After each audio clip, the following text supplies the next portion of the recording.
তো এএফসির গ্রুপ স্টেজে ড্র চলছে, অলরেডি পট 4 এর শুরু হয়ে গেছে। সেখানে আল কুয়েডা সে কিন্তু একটা পেয়ে গেছে পট 1, এবং তারপরে আরকাডাক তারা কিন্তু গেছে গ্রুপ বি এ।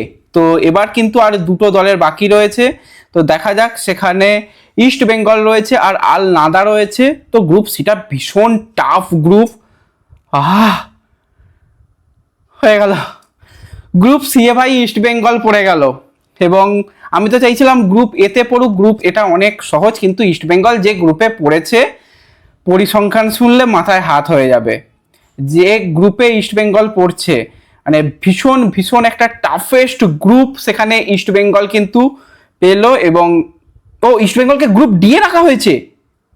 ভাই ভাই ভাই, আমি তো ভাবছিলাম গ্রুপ সি এ যাবে, কিন্তু না, ইস্ট বেঙ্গলকে গ্রুপ ডি এ রাখা রয়েছে। সেখানে আল হুসেন রয়েছে, আল সিব রয়েছে, আল সোটা রয়েছে এবং ইস্ট বেঙ্গল রয়েছে।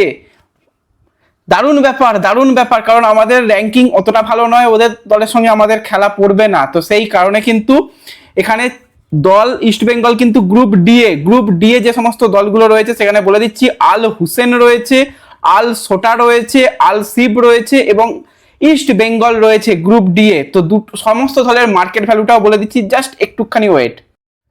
তো ইস্ট বেঙ্গলকে গ্রুপ ডি এর মধ্যে রাখা রয়েছে, এবং যেই দলগুলো রয়েছে সেখানের দিকে যদি আমরা তাকাই, ইস্ট বেঙ্গল কিন্তু খুব যে কঠিন গ্রুপের মধ্যে পড়েছে সেরকমটা নয়। হ্যাঁ, আমরা ভাবছিলাম গ্রুপ সি এর মধ্যে পড়লে অত্যন্ত কঠিন একটা হবে।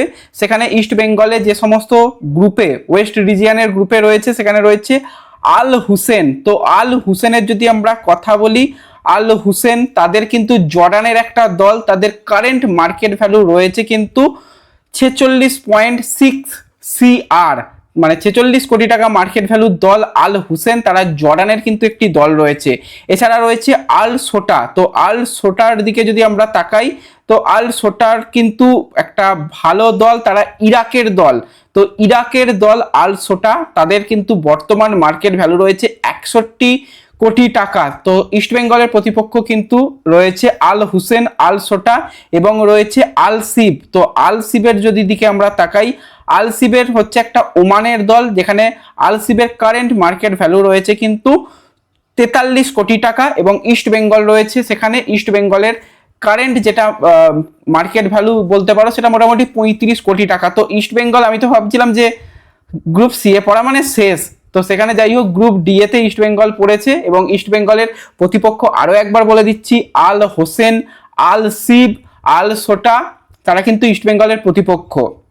এবং কবে কবে ম্যাচ হবে সেই দিকে যদি আমরা তাকাই, তো সেক্ষেত্রে কিন্তু যেগুলো ম্যাচ রয়েছে সেখানে ফার্স্ট ম্যাচ 15, 16, 17, তো 15, 16, 17 সেপ্টেম্বর ফার্স্ট রাউন্ডের ম্যাচ হবে। এবার কবে ইস্ট বেঙ্গলের ম্যাচ পড়বে সেটা পরে বলে দেব।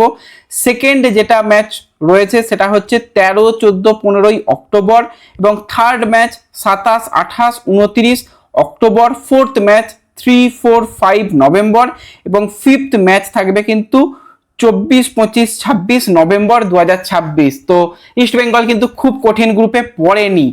আমি তো ভাবছিলাম যে থার্ড গ্রুপে পড়ে গেল, তারপর যেহেতু আমাদের এএফসিতে র্যাঙ্কিং অনুযায়ী সেক্ষেত্রে আমাদের গ্রুপ ডিতে আমরা রয়েছি, এবং সেখানে একটা ঠিকঠাক জায়গাতে ইস্ট বেঙ্গল পড়েছে বলতে হয়। পুরো ডিটেলে আলোচনা আরও পরে হবে, এটাতে জাস্ট আমরা পুরো যা যা ঘটলো এই মুহূর্তে সেগুলো তোমাদের সঙ্গে একদম ভিডিও শেয়ার করে দেবো। অবশ্যই চ্যানেলের সঙ্গে যুক্ত থেকো, সমস্ত আপডেট পাওয়ার জন্য চ্যানেলটাকে সাবস্ক্রাইব আর ফলো করে নিও। দেখা হবে পরবর্তী ভিডিওতে, ধন্যবাদ।